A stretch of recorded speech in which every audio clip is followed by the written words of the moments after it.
प्रशांत मनसं ह्येनं योगिनं सुखमुत्तमम् उपैति शांतरजसं ब्रह्मभूतम अकल्मषम्। कहते कि देखो, ब्रह्मभूतम अकल्मषम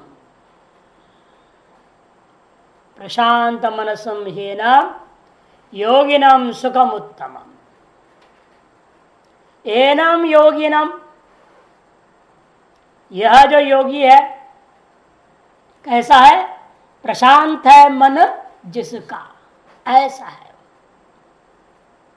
पूर्व के साथ श्लोक में कहा गया था कि वशम नयेत, जब यह समस्त इंद्रियों को वश में ले लेता है तब उसका मन शांत होता है। जब मन को मसला बाहर से मिलते रहता है ना, तभी तो संकल्प विकल्प करते रहता है वो। यदि मन को बाहर से माल टाल ना मिले तो शांत रहेगा। जैसे महात्मा होते हैं, पैसा है तो खर्च करते रहेंगे, कुछ नहीं कर रहे हैं, लगे हुए हैं, और कुछ नहीं है तो क्या करेगा? प्रशांत मनसम, चुपचाप बैठेगा। खाली हो जाए हाथ तो चुप बैठेंगे, जब आ जाए माल फिर लग जाएंगे। ऐसे मन का हाल है। बाहर जब पंच ज्ञानेन्द्रिय पंच कर्मेंद्रियों का माल टाल मिल रहा है तो संकल्प विकल्प चक्कर में पड़ा रहेगा, और नहीं है वश में आ गया सारी इंद्रियां तो अपने आप मन शांत हो जाता है। प्रशांत मनसं ह्येनं योगिनं सुखम उत्तमम। वह योगी को उत्तम सुख प्राप्त होता है, निरतिशय सुख को प्राप्नोति। उपैति मने उपगच्छति, प्राप्नोति। उत्तमम निरतिशयम सुखम प्राप्नोति। शांत रजसम, प्रक्षीण मोहादि क्लेश का कारण रजगुण है, जिसका ऐसा वह हो जाता है, नष्ट हो गया मोहादि क्लेश का कारण रजगुण जिसका। ब्रह्मभूतम, जीवन मुक्तम, कि ब्रह्म सर्वम, ऐसा उसका निश्चय हो चुका है। जैसे ब्रह्मभूत है, अकल्मषम, धर्म अधर्म आदि से रहित है वो। ऐसा व्यक्ति युंजन एवं सदात्मा से अन्वय होगा। सुखम अश्नुत है, उत्तमम सुखम उपैति, यहां भी क्रियापद तो है ही है। नकल कर करके भी वह वैसे हो जाता है। पहला आप ब्रह्म है, अपने में ब्रह्म, ऐसे सोचते सोचते वो ब्रह्म हो जाएगा। भैंसो हम से ब्रह्म हम जैसे। पौन ट्रक का दृष्टांत आता है भागवत में। नकली कृष्ण बनता था वो, अपने आप को तो मैं असली हूं, और जो द्वारका में वो नकली है बोलता था। जो द्वारका में है वो नकली है, और जब मैं असली हूं। दिन भर 4 घंटा लगता था उसको, सवेरे सवेरे उठ के जो है पूरा रंग बनाना पड़ा। गोरा था वो, कृष्ण तो गोरा है ही नहीं, श्यामला है। अपने को श्यामला रंग बनाना है, बाल उसके लंबे लंबे घुंघराले बनाना पड़ता था। जैसे आजकल होते हैं, क्या बोलते हैं वो, ब्यूटी पार्लर नहीं, जहाँ बालों को घुंघराले में जाते मनुष्यों के होते हैं, मेंस पार्लर भी है, उसको घुंघराले बना दिया। और उसको भगवान कृष्ण के बाल घुंघराले थे, अब वो बनवाता था बैठ करके, रंग चढ़ाता था, सब वैसे, सब पूरा वैसे बनाता था, पूरा वेशभूषा। और ऐसा सामर्थ्य था, और उसे मालूम होता था वहां भगवान कृष्ण कौन सी रंग के धोती पहना है, वही रंग का धोती पहन लेता था उस दिन। जिस दिन तो आमने सामने कोई पहचान नहीं पा रही है असली है कि वो न असली है, कौन असली है, पहचान नहीं पाया, लोग नहीं पहचान पाए। भगवान तो जानते ही है सामने ये नकली है, और खत्म कर दिया उसका, अपने में लय कर लिया। लेकिन नकली कृष्ण में अंत में असली कृष्ण को प्राप्त किया कि नहीं किया? वैसे कभी कभी भले हम लोग कहते हैं ढोंग कर रहा है, ढोंग का ध्यान का ढोंग कर रहा है, अरे करने दो, वो ढोंग करते करते असली में पहुंच जाएगा, धीरे धीरे पहुंचेगा। एक जन ढोंग करेगा, 2 जन ढोंग करेगा, कितने जन ढोंग करेगा? कभी कभी भगवान की भी दया, अगर ढोंग कर रहा है ये इतना तो बैठता है, चलो इसके मन को थोड़ी देर शांत कर दे, भगवान की कोई दया आ जाएगी। ढोंगी को देख देख करके उसके मन को शांत कर देंगे। इसे नकली वस्तु भी अंत में असली में पहुंच जाता है। उसी पर यहां पर भी है, पौंड ट्रक जैसा कृष्ण बन गया, वैसे आप ये अब्रह्म है, ब्रह्म ध्यान करो मैं ब्रह्म हूं करके, अज्ञान है, अविद्या है, सब सही थी बैठो, अहंकार सही थी बैठो, कोई बात नहीं, तो भी अंत में आप ब्रह्म हो ही जाओगे। जैसे ब्रह्मभूतम अकल्मषम भाष्यकार कहते हैं। प्रशांत मनसम, प्रशांत मनो यस सब प्रशांत मना, तम प्रशांत मनसम, प्रशांत है मन जिसका, और प्रशांत मनस मना तम प्रशांत मनसम। मना तो वृत्ति और अभाव स्वरूपभूत सुख आविर्भाव से स्वापाद प्रसिद्धि द्योतितम ही शब्द, हियनम में ही आया ना, उस पर आंतरिकार कह रहे हैं मन और उसके वृत्तियों के अभाव होने पर स्वरूप सुख का आविर्भाव सुषुप्ति में तो होता है। उस सुषुप्ति कालीन आनंदानुभूति को, प्रसिद्धि को द्योतन करने के लिए ही शब्द किया। अरे ये सुख तो प्रसिद्ध है ही जो निद्रा काल में है, उसी चीज को अब जागृत में अनुभव करना, यस्याम जागृति संयम, बस इतना अंतर है। मोहाय क्लेश परिबंधात योगिनी यथोक्त सुख अप्राप्ति में आशंक्य मनोविलय उपेत्य परिहरती शांति। वही कह सकता है मोहादि क्लेश जो प्रतिबंध है वो योगियों में भी तो हो सकता है, यदि यथोक्त सुख उसे प्राप्त नहीं हो सकता है, ऐसा कोई आशंका करे, तब सिद्धांति ने कहा कि नहीं नहीं, प्रशांत मनसम, विलय है, उसका मन विलय हो गया। तस्या समुदादि विलक्षणत्व आहा, इसलिए वह आम आदमी से विलक्षण है, इस बात को बताने के लिए वहां पर कह दिया है, योगी नाम कह दिया, वह साधारण नहीं है, योगी है। सुखम उत्तमम निर्दिशयम उपैति, निर्दिशयम सुखम, उत्तमम का अर्थ कर दिया निर्दिशयम सुखम, निर्दिशय सुख को वह उपैति उपगच्छति प्राप्नोति अनुभवति इत्यर्थ। क्यों अनुभव कर जाएगा ऐसे? वो ऐसे कैसे, क्या मन शांत हो गया अनुभव कर लेगा क्या? तब कहते नहीं नहीं, साथ साथ शांत रजसम। कारण क्या है? मन शांत है, मूर्छित होकर के शांत हो जाए, सुषुप्ति में भी शांत हो जाता है, उससे नहीं होगा। लेकिन तब वो जब शांत हो रखा सुषुप्ति काल में या मूर्छादि काल में, अपने रजगुण को लिए हुए शांत रहता है। रजगुण रहित होकर शांत हो जाना वह समाधि में ही होता है। इसलिए शांत रजसम प्रक्षीण मोहादि क्लेश रजसम इत्यर्थः, जिसका क्लेश जो मोहादि के कारणीभूता, मोहादि क्या है? वो क्लेशात्मक, क्लेश का पंच क्लेशा क्लिष्टा क्लिष्टा योग सूत्रकार ने कहा है, वो जो पंच क्लेश मोहादि रूपा क्लेश है, जो कि कैसे है? वो रजगुण का कार्य है, ऐसा वैसा नष्ट हो चुके हैं, जिसका प्रक्षीण इत्यर्थ। अतएव वह ब्रह्मभूतम, ब्रह्मभूत है। ब्रह्म भाव को कुछ देर के लिए प्राप्त करके जीवन मुक्त भले हो जाएगा, लेकिन उसके धर्माधर्म आदि के कारण से दोबारा वो आ जाएगा संसार में? कहते नहीं नहीं, अकल्मषम।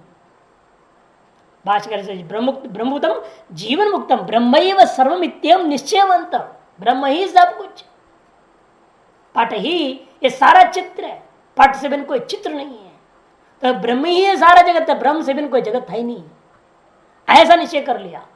अर्थात कहने का मतलब क्या? ब्रह्म से बिन जगत, ब्रह्म ही जगत हो गया, ऐसा नहीं करने का। जगत मिथ्या है, ब्रह्म ही सत्य है। जैसे सारा घट जितने भी घड़ा दिख रहा है ये मिट्टी है, मैंने घड़ा ऐसा मिट्टी है का मतलब मिट्टी घड़ा हो गया, ऐसा नहीं। मृत्यु का देव सत्यम इसलिए कहा है वहां, ऐसा विकारो नामधेयम मृत्यु कहती है, वाचारमण विकारो नामधेयम मृत्यु कहती है सत्यम, ऐसा नामधेय है, वाणी का विलास मात्र है, वाचो विकलापरम ही तत्व, ऐसे भी कहा वाचो विकलापरम ही तत्व इत्यम निश्चयवंतम, ऐसा निश्चय वाला है वो ब्रह्मभूतम, इसलिए उसको ब्रह्मभूत कहा दिया। अकल्मषम धर्माधर्मादि वर्जितम, धर्म धर्मादि से वो रहित है, धर्माधर्मादि से रहित है वो।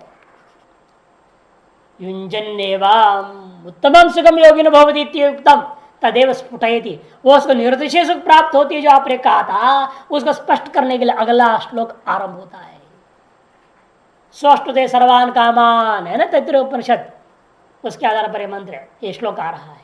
युंजन्यम सदात्मानं योगी विगत कल्मषः सुखेन ब्रह्म संस्पर्शम अत्यंतम सुखम अश्नुते।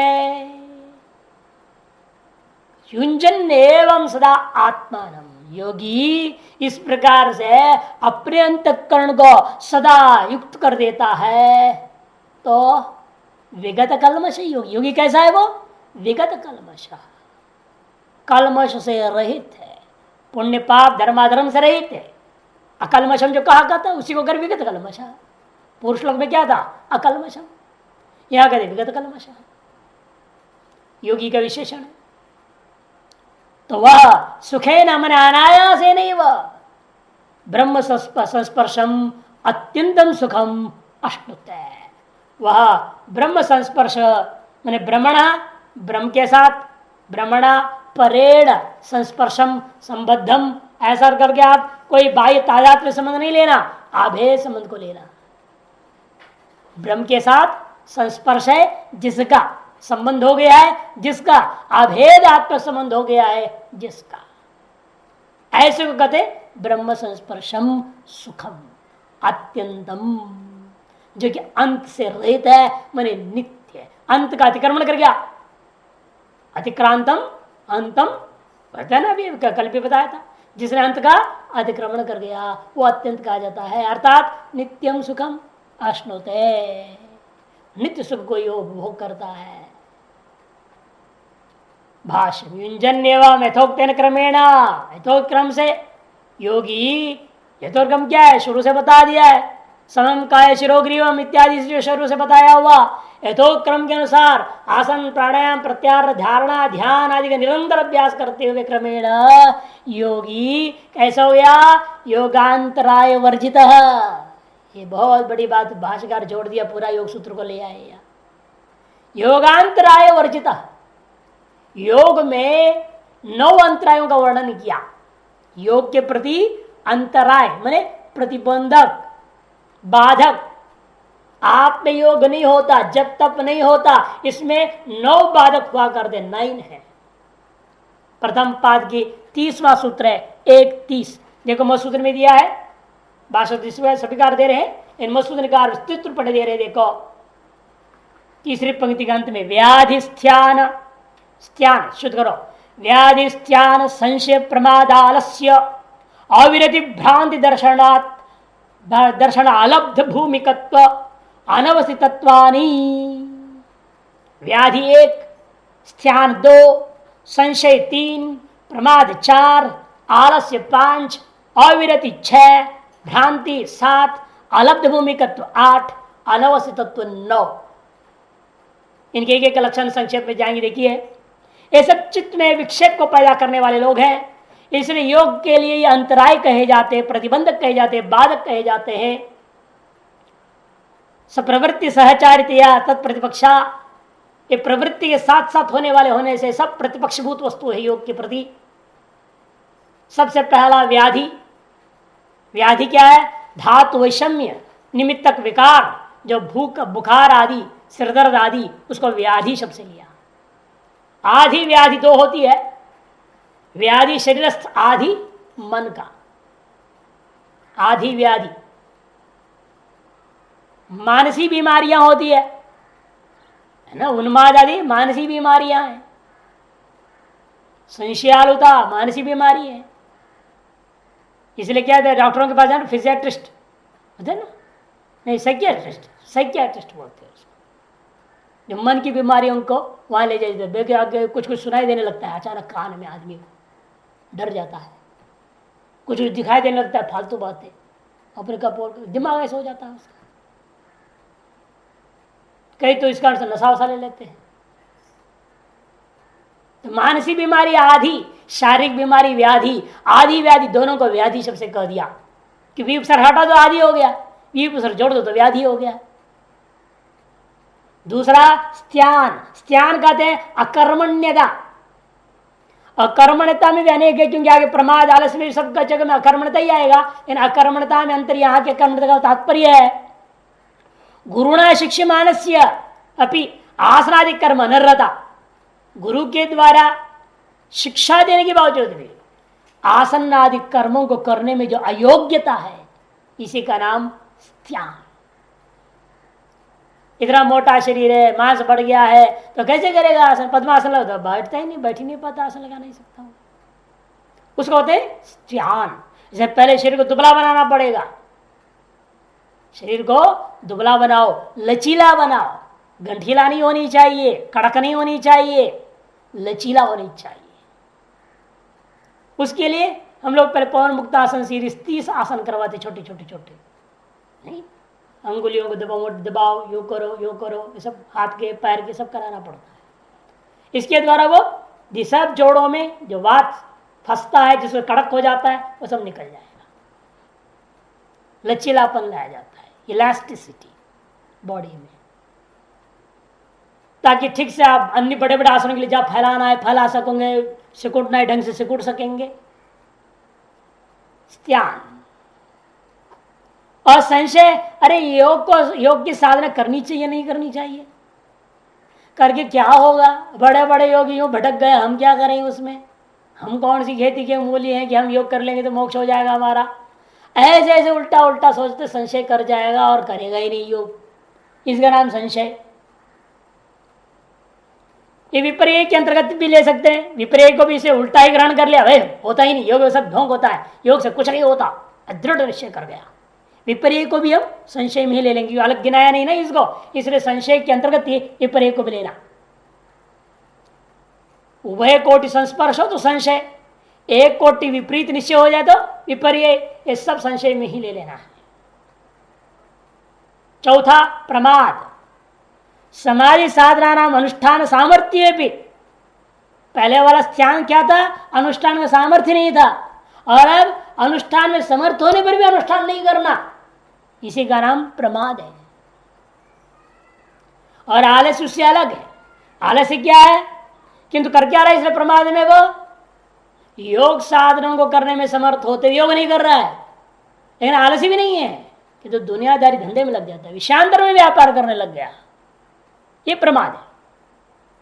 माने विहित को न करके अविहित में चले जाना या लौकिक में कार्य में लग जाना, ये सब क्या है? प्रमाद है। कर रहा है लेकिन नहीं कर रहा है, ऐसी बात है। आलस्य तो करता नहीं है ना, ये करता है किंतु जो करना चाहिए वो नहीं करता, पॉजिटिव उल्टा उल्टा काम करना, ये प्रमाद है। यही ज्यादा लोग हैं आजकल, क्योंकि विवेक है नहीं, कर्तव्य कर्तव्य का विवेक नहीं। कर्तव्य का विवेक कैसे होगा? शास्त्र ज्ञान हो तब ना। शास्त्र में वो प्रमाण कार्य अकार्य व्यवस्थित कह दिया भगवान ने, कार्य और अकार्य कर्तव्य कर्तव्य, इसका निश्चय कौन करेगा? शास्त्र प्रमाण है, और शास्त्र पढ़ा लिखा है नहीं तो मालूम कैसे होगा उसको मेरा कर्तव्य क्या, मेरा कर्तव्य क्या है? मालूम है नहीं, इसलिए कर्तव्य को करता नहीं और अकर्तव्य को कर्तव्य, भ्रांति कर्तव्य अकर्तव्य में लगा रहता है दिन भर। सब प्रमादी है।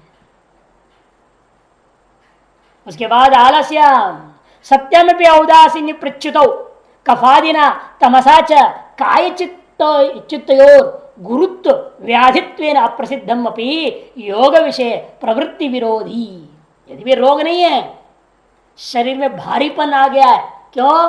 तमोगुण के कारण से, कफ आदि दोष के कारण से, बीमारी नहीं है। इसी तरह व्याधि के अंदर नहीं लेना हमें इसको, कोई बीमारी नहीं।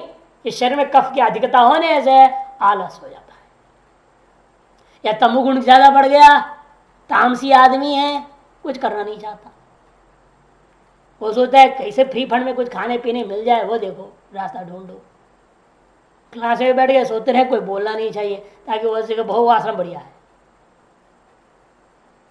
कई महात्मा है वो पीछे लाइन बैठते इसलिए कि सोते रहते हैं, वो पुस्तक बैठे हुए, और कहाँ खत्म हुआ पढ़, पूछे कितना पन्ना हुआ, अच्छा ठीक है उतना पन्ना पलट देंगे, कागज लगा दिया, अगला दिन पाठ में वो रह रहे, केवल वो भंडारा खाने पैसा बटोरने के चक्कर में सुख सुविधाओं के लिए रह रहे, उनको पढ़ने लिखने से कोई नहीं, और कुछ करना तो है नहीं, जब बढ़िया खाना पीना मिल रहा है, चकाचक सब कुछ हो रहा है, क्या करना है? आलसी लोग।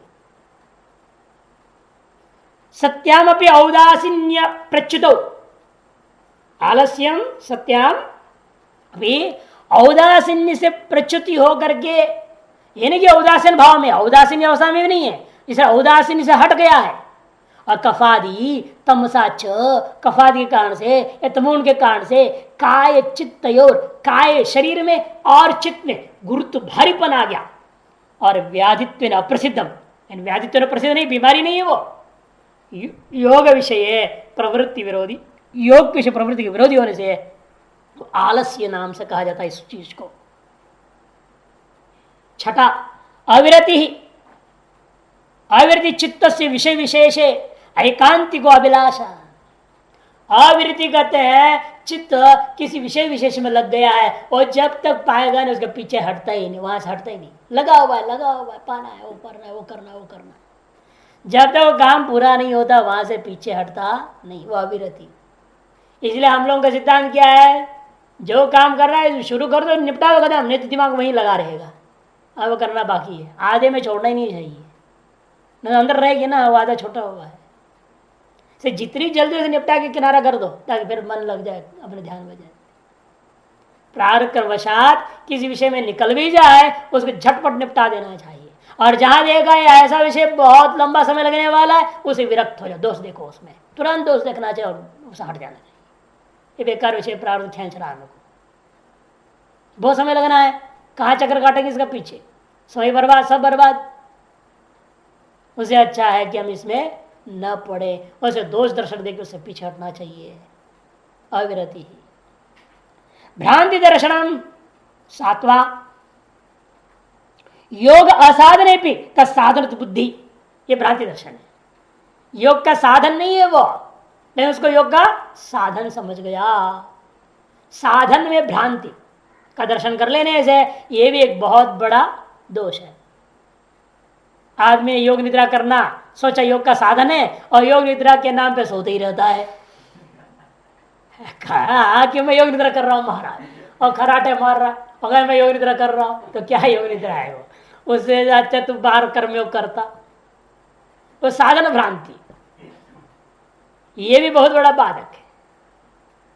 अलब्ध भूमिगतम, समाधि भूमि में एकाग्रता या लाभ, और समाधि भूमि एकाग्रता लाभ हुआ ही नहीं, उसका अलाभ है, वो अलाभ भी बाधक है। इस एकाग्र भूमि का लाभ के लिए निरंतर प्रयास करनी चाहिए। विक्षिप्त भूमि से जितनी जल्दी में एकाग्र भूमि हो सके उधर पहुंचने के लिए निरंतर विवेक और वैराग्य, अभ्यास वैराग्य अभ्यंतर निरोधा, एकाग्र भूमि जाना चाहिए। अभ्यास और वैराग्य इतनी दृढ़ता पर करनी चाहिए, नहीं तो आपको एकाग्र भूमि नहीं मिलेगी तो अरुचि हो जाएगा आप दिमाग में, अरे इतना किया कुछ नहीं हुआ। थोड़ा बहुत झलक भी मिल जाए फिर आदमी को रुचि होता है, अरे इतना बड़ा शांति रहा, बड़ा आनंद आया, तो दोबारा ऐसे कैसे होगा। उसके लिए स्मरण आएगी वो आनंद की, इस एकाग्रता का स्मृति के कारण से बार बार एकाग्रता में जाना चाहेगा वो। इसे कहते हैं अलभ एकाग्रता रूपी भूमि का लाभ, यह सबसे बड़ा दोष है। क्षिप्त मूड विक्षिप्त रूपत्वम इतिहावत, क्षिप्त मूड और विक्षिप्त जो अवस्थाएं हैं ये बहुत खराब चीज है। और अंत में अनवस्थितत्वम लब्धयम अपनी समाधि भूमो, समाधि भूमि थोड़ी मिल गई उसके बाद थोड़ी रिद्धि सिद्धि भी आ जाती है ना, तो रिद्धि सिद्धि का इस्तेमाल करते हो माया में चला गया। और आगे समाधि का अभ्यास के लिए जो प्रयत्न जरूरी है उस प्रयत्न शैथिल्यत, शैथिल्यात चित्त से तत्र अप्रतिष्ठितम, चित्त का उस समाधि में प्रतिष्ठित न रहने का नाम ही अनवस्थितत्वम। ये 9 चीजें। एते अभ्यास वैराग्याभ्याम निरोधव्या, वहां सूत्रकार 31 के बाद कहते हैं ये सारे 9 चीजों को अभ्यास और वैराग्य के द्वारा निरोध कर देनी चाहिए। इनमें से एक भी टपक जाए बीच में, झटित अभ्यास वैराग्य के माध्यम से इनको हटा लेना चाहिए। ये नहीं हो रहा है तो साथ साथ क्या करना, अभ्यास वैराग्य से ईश्वर प्रणिधानात्वा, ईश्वर के शरण में जाओ, हे भगवान कहां से बाधा आ गई है, इस बाधा को दूर कर दो। भगवान के शरणागत हो जाओ, भगवान से प्रार्थना करो, भगवान सामने रो, तो अपने आप बाधाएं दूर हो जाएंगी। और तब भी नहीं होता है, ऐसा लगता है हम कर रहे हैं कुछ नहीं, सुन नहीं रहा ईश्वर, तो क्या करें। तस्य वाचक प्रणव तज्जप सदर्थ भावनम, उसका वाचक कौन है, प्रणव। उस ओम का जप करना शुरू करो, ओम का ध्यान करना शुरू कर दो, सब भाग जाएंगे दोष। ये सब सूत्र योग सूत्र है। हाँ?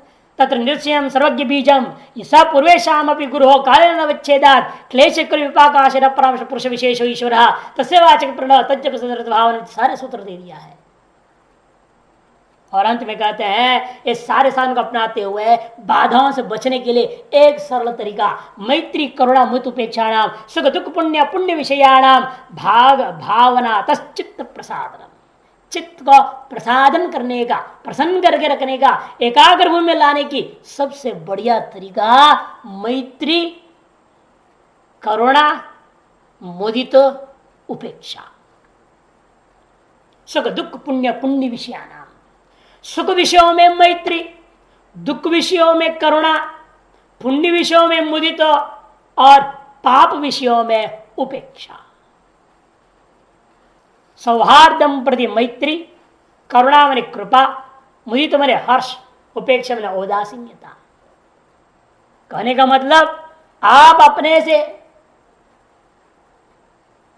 उत्कृष्ट साधक को देखेंगे तो प्रसन्न होना, उनकी साधना बाधक डालने की कोशिश नहीं करना। अधिकतर लोगों की ये आदत है, अगला पढ़ रहा है या खटखट खट करेंगे, थोड़े व्यवधान डालने के लिए प्रयास करेंगे, और अगला खटखट कर देता है, आप कैसे हम नाराज हो जाएंगे उस पर, क्या खटखट कर रहा, हम पढ़ रहे नहीं देख रहा है, डांट देंगे उसको। और खुद कर रहा है वो पढ़ते खटखट, वो ध्यान कर रहा है खटखट करते वो नहीं ध्यान में आ रहा है। ये सबसे बड़ी समस्या होती है।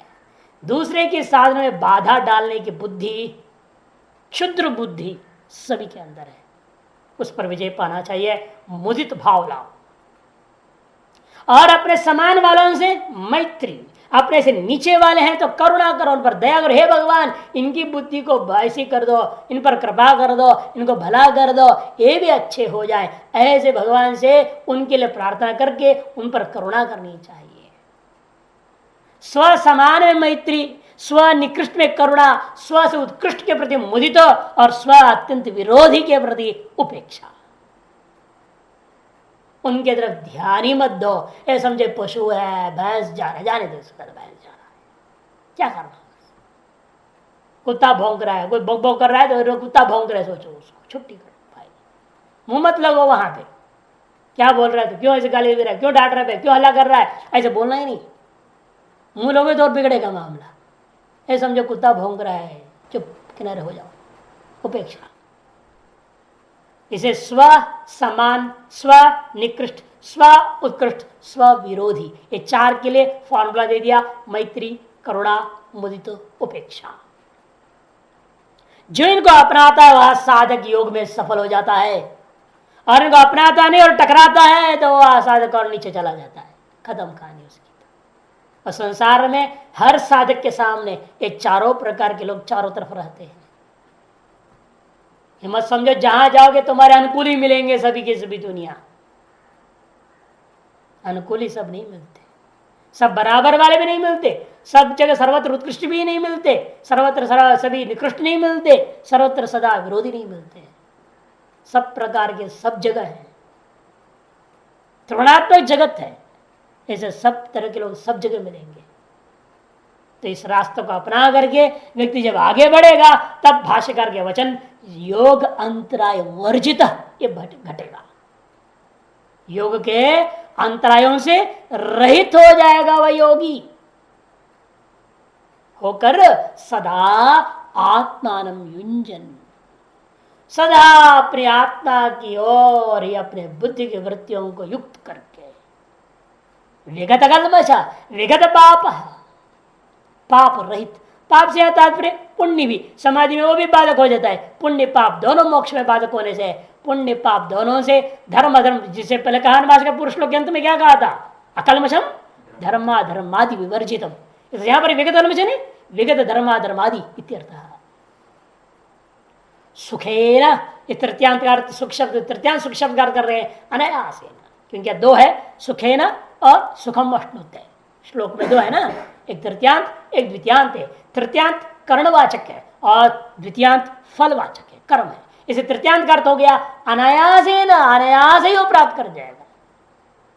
योग के अंतराय से रहित होकर, धर्माधर्म आदि से रहित होकर यदि निरंतर अपने आत्मचिंतन करता है तो निश्चित रूपेण वह अनायास ही ब्रह्म संस्पर्शम अत्यंतम सुखम अश्नुते। उसका व्याख्या ब्रह्म स्पर्श मने ब्रह्मणा परेण संस्पर्शो यस्य, पर ब्रह्म परमात्मा के साथ संबंध है जिसका, वे कैसे स्व भिन्नत्व अहम ब्रह्मैव अस्मि, ऐसा अहम ब्रह्मैव अस्मि ऐसा अभेदात्मक संबंध को यस्य यादृश जिस योगी का ऐसा है तत् उसको कहते ब्रह्म संस्पर्शम सुखम अत्यंतम अंतम अतिथ्य वर्तते। देखो आगे अंतम अतिथ्य वर्तते इति अत्यंतम, जिसका जो अंत को अतिक्रमण करके रह गया, माने नाश से रहित हो गया, नाश का भी जो उल्लंघन करने का मतलब गया नित्य हो जाना, ऐसा जो नित्य सुख है ब्रह्म से अभिन्न रूपा जो सुख है उस सुख को वह अत्यंतम उत्कृष्टम निर्दिशयम अष्टुते। इसका मतलब अत्यंतम का अर्थ कर लो, चाहे उत्कृष्टम निर्दिशयम सुखम, अर्थ जो उत्कृष्ट निर्दिशय कौन होगा, नित्य ही होगा, उस सुख को वह अष्टुते व्याप्नोति प्राप्नोति नहीं कर रहे हैं, तार सुख स्वरूप में व्याप्त होकर स्थित हो जाता है। जान करके भाष्यकार अश्व व्याप्त धातु है ना, जान में यहां पर भी श्लोक में ही अष्टुते, अष्टुते क्या किस धातु का रूप है, अश्व व्याप्त व्यापनोति सुख रूपता में व्याप्त, जरूर सुख रूपता, सुख रूपता ब्रह्म की कैसी है, व्यापक रूप है, उस व्यापक रूपता को ही वह स्वरूप में प्रतिष्ठित होकर के व्याप्त हो जाता है। इसे तैत्तिरीयोपनिषद मंत्र बोला ना आप, स्वष्टुते सर्वान कामान, सकल कामनाओं को प्राप्त कैसे कर जाता है, वो व्याप्त होकर के ही प्राप्त कर सकता है, नहीं तो नहीं।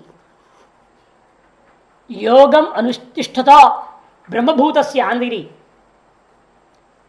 यदि भी आंधिक संस्पर्श का तादात्म्यम कर करके कहते ऐक रस्यम, आंधिरी में देखिए संस्पर्श का अर्थ तादात्म्यम, कहते फिर तादात्म्य करने से अर्थ गलत हो जाता है, तदेव आत्मा से तादात्म्यम हो जाता है ना, तो वहां भी गड़बड़ हो जाएगी, इसने और आगे अर्थ कर दिया ऐकरस्यम, उत्कर्ष विषय असंस्पर्श, विषय से अजन्य है ऐसा जो सुख है, एक रस रूपता है, घन है, प्रज्ञान घन, आनंद घन, ये सब प्रयोग होता है ना, इसलिए विज्ञान घन ये सब प्रयोग होता है।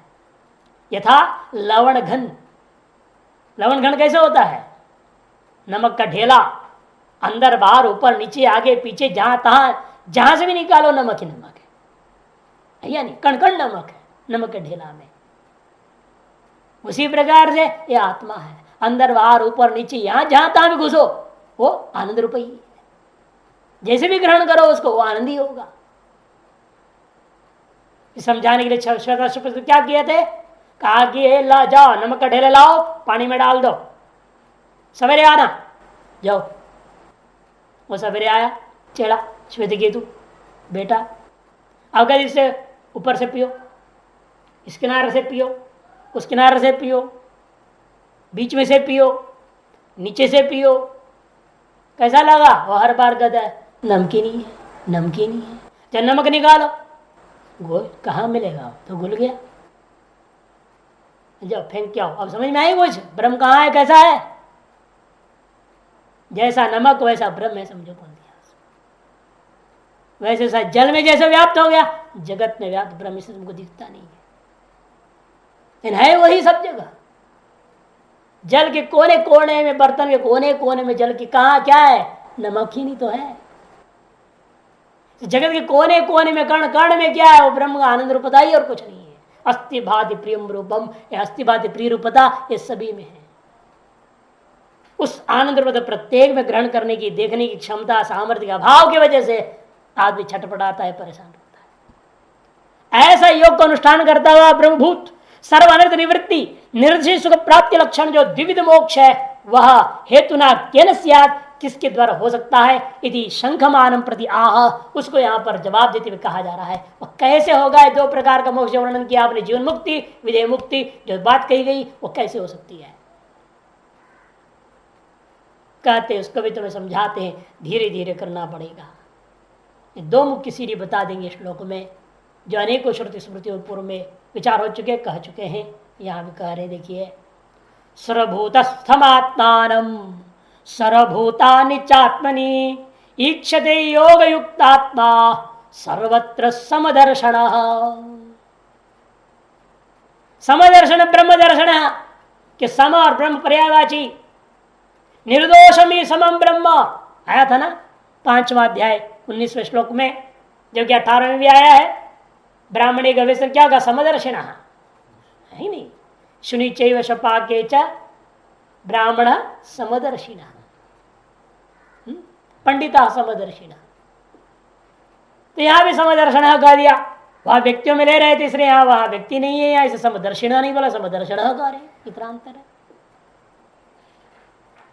और सम ब्रह्म को कहते परमम साम्य उपैति, निरंजनम परमम साम्य उपैति, मुंडको उपनिषद 3:1-3 में कहा सम एव साम्यम ब्रह्म एक तस्य तदेव उपैति प्राप्नोति निरंजनम ब्रह्मम, ऐसे मुंडकोपनिषद भी कही गई है।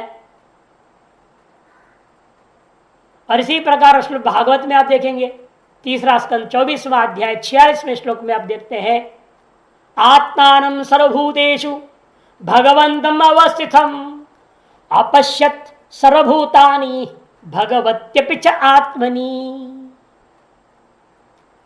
कदे भगवान जो आत्मा है उसको सकल भूतों में स्थित करके देखो, और सकल भूतों को भगवान रूपी तुम्हारी अपनी आत्मा में देखो कर दिया। वही यहां पर सर्वभूतस्तम आत्मानम, सकल भूतों में स्थित उस आत्मा को और सकल भूतों को आत्मा में। पहले यही होता है, आप सभी में आत्मा को देखिए, यही संभव है। बाद में होता है सभी को आप अपने आत्मा में देख सकते हैं, क्योंकि वह आत्मा आपसे अलग नहीं है। सभी में पहले आत्मा है ऐसे निश्चय कर लो और सभी में आत्मा को देखो। और जो अनंत आत्मा देख रहे हो सभी उपाधियों में, वो सारे अनंत आत्माएं आपसे अभिन्न जब ग्रहण करोगे आपको पता लगे सभी में मैं ही हूं। जब सब में मैं ही हूं उसके बाद समझ में आती है ये सभी मुझ में ही है। ये सब कहां है? मुझ में ही है। इन बाहर अपनी मूर्खता के कारण से दिखाई दे रहा था, अज्ञान की वजह से पहले मुझे बाहर दिख रहा था, इन वास्तव में सब मुझ में ही कल्पित है। विश्वम दर्पण दृश्यमान नगरी तुल्यम निजांतर्गतम पश्यन्नात्मनि मायया बहिरीव उद्भूतम यथा निद्रया। साहब कहते हैं वहां पर आचार्य शंकर दक्षिणामूर्ति स्तोत्र के पहला श्लोक में, यह संपूर्ण विश्व मानव दर्पण में दिखाई देती हुई नगरी के समान है। विश्वम दर्पण दृश्यमान नगरी तुल्यम निजांतर्गतम, है निज के अपने अंतर में ऐसा ही है सारा जगत ब्रह्मांड पूरा विश्व। जैसा कोई माया दर्पण में नगर दिखाई देवे वैसे तुम्हारे भीतर सारा ब्रह्मांड दिखाई दे रहा है। कहते ऐसे मेरे भीतर कहां दिख रहे, तो बाहर दिख रहे मकान उकान, मेरे अंदर कहां मकान है। ऐसा कोई कहे कहते यथा निद्रया, जैसा निद्रा रूपी दोष के स्वप्न कहां दिख रहा है, अंदर होते हुए लगता है बाहर दुनिया है।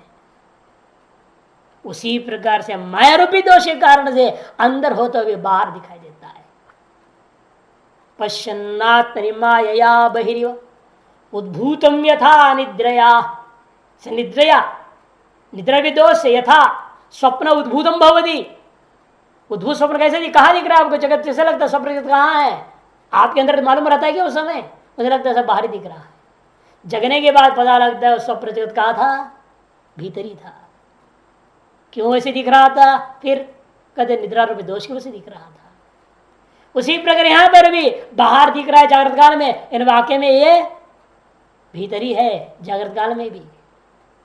बाहर क्यों दिख रहा है? माया का वजह से दिखाई दे रहा है, अर्थात वास्तव में है ही नहीं। जैसे स्वप्न के पदार्थ है क्या कुछ? स्वप्न पदार्थ कुछ होता है? वासनामय है।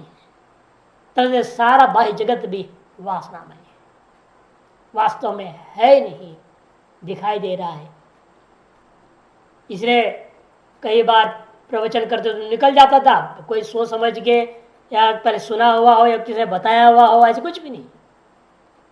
जब प्रवचन बोलते थे तो मुझे निकलती मुंह से ऐसे स्वांत परिकल्पित अनंत ब्रह्मांडांतर्गत परिदृश्यमान, ये शब्द बड़े मुंह से आता था। कई लोग सुनने वाले इसको टोकते थे, क्या आप बोल रहे हैं। और जयपुर यूनिवर्सिटी में जब बोल रहे थे वहां तो बड़े बड़े पीएचडी के सबके विद्यार्थी थे, वो आगे बात पूछ लिया उन्होंने प्रश्नोत्तरी काल में। ये जो शुरू ही आपने जो किया हमको उसी समय दिमाग से खटक रहा है, वैसे आगे आप क्या बोले वो तो बात अलग है, लेकिन पहले ही शब्द आप कैसे थे तो गले उतर नहीं रही हम लोगों की।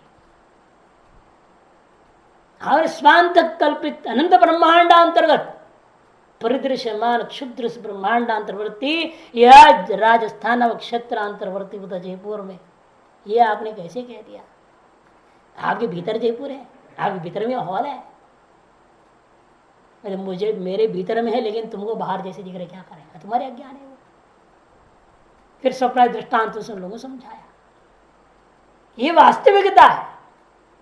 इस वास्तविकता को हम ग्रहण नहीं करते हैं तो अविद्या माया की वजह से बाह्य सत्य दिख रहा है, नहीं तो सारा स्वप्न जगत के समान ही है, कोई अंतर नहीं।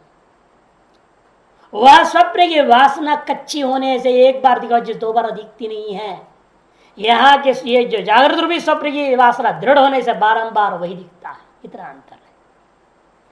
इस स्वप्न की जो है पुनरावृत्ति होती है, उन स्वप्नों की पुनरावृत्ति नहीं होती है वासना की दृढ़ता और क्षीणता के कारण से। इसलिए श्याम जागृति संयमी कह दिया है। उसमें हम जब जाएं तो तब अनुभव में आते सारी चीज क्या है वाक्य में। इसे सर्वभूतस्थम आत्मा, सर्वकल भूतों में स्थित आत्मा को ईक्षत है पहला सीढ़ी। उसके बाद सर्वभूतानि च आत्मनि, सकल भूतों को अपने आत्मा में। यह इच्छते योग युक्त आत्मा, योग से युक्त है, संयमित कर लिया है आत्मा अंतःकरण जिसने ऐसे कर लिया, वह व्यक्ति जब ऐसा इच्छत है सर्वत्र समदर्शन सन इच्छत है, सकल विषयों में समदर्शन करता हुआ ऐसे भी अनुभव करता है। योग का जो फल है ब्रह्मात्म एकत्व दर्शन, सर्व संसार विच्छेद का कारण, उसी को बताने के लिए श्लोक आरंभ हुआ है। समझो, समम सर्वेषु भूतेषु तिष्ठन्तम परमेश्वरम, ऐसे 13वां अध्याय 18वें श्लोक में भी आगे जाके कहेंगे। वासुदेव सर्वमिति समहात्मा सुदुर्लभ, सर्वत्र उस आत्मा को ही देखना, वासुदेव सर्वमिति, यह भी अति दुर्लभ है। 7वां अध्याय 19वां श्लोक में कहेंगे। ये सारी बातें आधार मुंडक और छांदोग्य। छांदोग्य में क्या कहा, अहितदात्म इदम सर्वम स आत्मा तत्त्वमसि श्वेतकेतो, ऐसे कहते हैं। एक बार नहीं, 6वां अध्याय 8वें खंड से लेकर के 16वें खंड तक 9 बार आवृत्ति करके भी बात कहा, अहितदात्म इदम सर्वम स आत्मा तत्त्वमसि श्वेतकेतो, वही तुम हो, अलग नहीं हो। 6:8 से 16 तक भाष्यकर अवतरण दे रहे, इसलिए इदानीम योगस्य यत् फलम ब्रह्मैकत्व दर्शनम सर्व संसार विच्छेद कारणम तत्प्रदर्शित है। अब योग का जो वास्तविक फल है ब्रह्मात्मैकत्व दर्शन, जो सर्व संसार का विच्छेद का कारण है, उसी को साधन के रूप में दिखा रहे हैं। यद्यपि फल है, फल होते हुए भी है, साधन भी है। पहले आपको क्या करना है, बाद में क्या करना है, तो ऐसा हो जाएगा, फिर अपने आप होगा, अपने आप आपका अनुभव होगा, सब कुछ मुझ में ही है और सब में इसलिए मैं ही हूं। जैसे पट सोचेगा ये सारे चित्र मुझ में ही है, इसलिए सभी चित्रों में मैं ही व्याप्त हूं। पट में चेतनता दे दो और पट से पूछो, पट क्या कहेगा, ये पट यही कहेगा ये सारा चित्र मुझ में है, अतएव इन सभी चित्रों में मैं ही व्याप्त हूं। तो मेरे बिना चित्र कोई सत्ता ही नहीं रह जाती। तद मुझ मेरे बिना मेरे बिना इस संसार का क्या सत्ता है। मैं हूं तो मेरे लिए सारा संसार है, मैं नहीं हूं तो कहां संसार है। सुषुप्ति में कहां है आपके लिए कुछ, ये जगत है क्या, जगत है ही नहीं। आप जब जगते हैं आप अपने आत्मा की सत्ता के कारण से ही सारे जगत की सत्ता आपको अनुभव में आता है। अतः निश्चय है आपकी सत्ता के बिना जिसकी सत्ता का अनुभव नहीं होती हो, उसकी स्वतंत्र सत्ता कैसे हो सकती है। जैसे पट की सत्ता के बिना चित्र की कोई स्वतंत्र सत्ता नहीं होती है, तद्वत आपकी सत्ता के बिना जिसकी स्वतंत्र सत्ता नहीं है उसको है करके कैसे कहोगे। वास्तव में वह कल्पित ही आपसे ही। आपने कल्पना किया, कल्पना के सत्य तो आपने डाल के आप ही भ्रम में पड़ गए। ये आपकी भूल है, ये विवेक करना है। हमने जाल बिछा और हमने जाल में फंस जाए, वैसे बात हो गई ना। खुद जाल बिछाए, खुद जाल में फंसे और बचाओ बचाओ चिल्ला रहे हैं। कौन बचाएगा? अपने विवेक से खुद बचना है। इसलिए कहते हैं ये जो अनुभव है, सर्वभूतानि अपि तद विशेषणत्वेन पश्यति चेत न शुद्ध वस्तु ज्ञानमिति। सकल भूतों को भी तद विशेषणत्व अनुभव नहीं करना है, विशिष्ट बुद्धि नहीं है यहां पर, शुद्ध वस्तु ज्ञान होनी चाहिए। इसलिए सर्वभूत स्तंभ सर्वेश भूतेषु स्थितम स्वम आत्मान, सकल भूतों में स्थित आत्मा को, कौन सी आत्मा? कोई दूसरे की नहीं, अपनी स्वम आत्मा। सर्वभूतानि च आत्मनि, सकल भूत कौन से लेना? ब्रह्मा से लेकर के स्तंभ पर्यंत, कीट में छोटे से छोटे पर्यंत सारी चीजों को लेना। सर्वभूतानि आत्मनि एकतांगतानि, आत्मा में एक मतलब आत्मा में एकता को प्राप्त कर गया, अर्थात भिन्नत्व नहीं रहा, सबके साथ आपका अभेद मान लोगे। सारी उपाधियां आपकी ही उपाधि है, क्योंकि आप ही सब में व्याप्त हो गए। आपका अपने आत्म स्वरूप से आप ही सभी में आत्म रूप में व्याप्त हो जाने के रहते, आपकी ही सारी उपाधि हो जाएंगी। तो किस उपाय से लड़ाई झगड़ा करोगे? किस उपाय से राग द्वेष करोगे? जो सारी उपाधि तुम्हारी ही हो गई। अब एक उपाधि में आपका अभिमान कैसे रह जाएगा? जब आप ये मान लिए सकल भूतों में मैं ही हूं, अब किससे लड़ोगे? आप अपने से लड़ेंगे, क्योंकि आप ही है ना। उस उपाधि में भी आप, उस उपाधि में भी आप, उस उपाधि, सारी उपाधियों में मैं ही जब हूं, मैं किससे भिड़ूंगा? यदि लड़ाई होती तब ना, जब कहेंगे तुम अलग हो मैं अलग हूं, तुझमें मैं नहीं और तुम मुझ में नहीं, तब तो लड़ाई होगी ना। भेद, भेद है तो भय है, भय है तो लड़ाई, सारा चीज। और जब मैं ही सब में हूं, सकल उपाधियों में मैं ही हूं, फिर राग द्वेष का कोई गुंजाइश ही नहीं रह गया। इसे पहला सीढ़ी सर्वभूतस्थम आत्मानम, ताकि राग द्वेष क्रोध काम सब खत्म हो जाता है। अब दूसरे के पास कोई चीज आ गया, उस पर आप इच्छा क्यों करोगे? बरे उस उपाधि में मैं ही तो रहकर आनंद ले रहा हूं उस चीज का, फिर मेरे पास भी होना चाहिए, क्यों इच्छा होगी? तब होगी ना जो उपाधि अलग है, वो उपाधि उसको भोग रहा है, मैं अलग हूं, मेरे पास नहीं है, मेरे को उसका आनंद नहीं मिल रहा है। ऐसे जब भ्रांति में रहेगा तब उसको भी अपने लिए भी चाहेगा। इसे राग द्वेष आदि सकल दोषों का निवृत्ति का मूलभूत साधन ये है, यह दृढ़ निश्चय हो जाए मैं ही सकल भूतों में विद्यमान हूं, तो सब खत्म हो जाएगा। वो खत्म हो जाएगा तो ये निश्चय हो जाएगा सकल उपाधियां मुझ में ही। सोचिए पहले सीढ़ी जैसा, मतलब व्यवहार का थोड़ा ज्यादा, सर्वभूतस्थम आत्मा ना, मतलब कठिन है वो थोड़ा निवृत्ति, दूसरा वाला जैसा दूसरा सीढ़ी निवृत्ति हो रहा है, तो वो थोड़ा आसान हो जाएगा इससे। तो नहीं, आपको आसान लगता है लेकिन असंभव है वो पहला सीढ़ी के बिना। क्योंकि जब तक तुम्हारा राग द्वेष आदि है उपाधियों को लेकर के, तो सारी उपाधि मुझ में कैसे मान लोगे आप? भले तर्क से बुद्धि से आप सोच भी लोगे, लेकिन अनुभव में नहीं घटेगा। इसलिए पहले सबसे पहली बात होनी चाहिए, अन्य उपाधियों में विद्यमान सत्यता का नाश कैसे हो, ये सोचना है। चिंतन ये होनी चाहिए अन्य उपाधि में जो सत्यत्व है, भिन्नत्व वगैरह है, ये नष्ट हुए बिना आप उत्तर अगला सीढ़ी में जा ही नहीं सकते। सकल भूतों को अपने में, सारे उपाय मुझ में कल्पित स्वप्रवत, ये आप अनुभव नहीं कर पाएंगे, क्योंकि उससे भिन्नत्व और सत्यत्व है ना। आप स्वप्न के सारे पदार्थों को कब माना मुझ में कल्पित है सारे के सारे? कब माने आप? जगने के बाद। जगने के बाद क्या निश्चय हुआ उसमें? मिथ्यात्व निश्चय। सत्यत्व हट गया ना। सत्यत्व हटने के बाद जब मिथ्यात्व निश्चय होता है तभी ये निश्चय हुआ ये सारे पदार्थ मुझ में ही थे। कि सर्वभूतानि आत्मनि तब होगा जब सब भूतों में मिथ्यात्व निश्चय होगा। और वो कैसे हो सकता है? जब तक भेद बुद्धि और सत्य बुद्धि रहेगी उसमें। स्वप्न काल में स्वप्न पदार्थों में भेद बुद्धि और सत्य बुद्धि थी, तो वहां पर निश्चित है कि ऐसा मुझ में कल्पना में कर रहा हूं। उसी प्रकार यहां भी हाल है। इसलिए जागृत काल में भी अनुभव करना है सर्वभूतानि आत्मनि, सबसे पहले आपको सर्वभूतस्थम आत्मन को कहना ही पड़ेगा। सारी उपाधियों में मई हूं यदि हो जाएगा तो उपाधिगत भेद बुद्धि खत्म हो जाएगी। मेरी उपाधि हो जाएगी ना सब।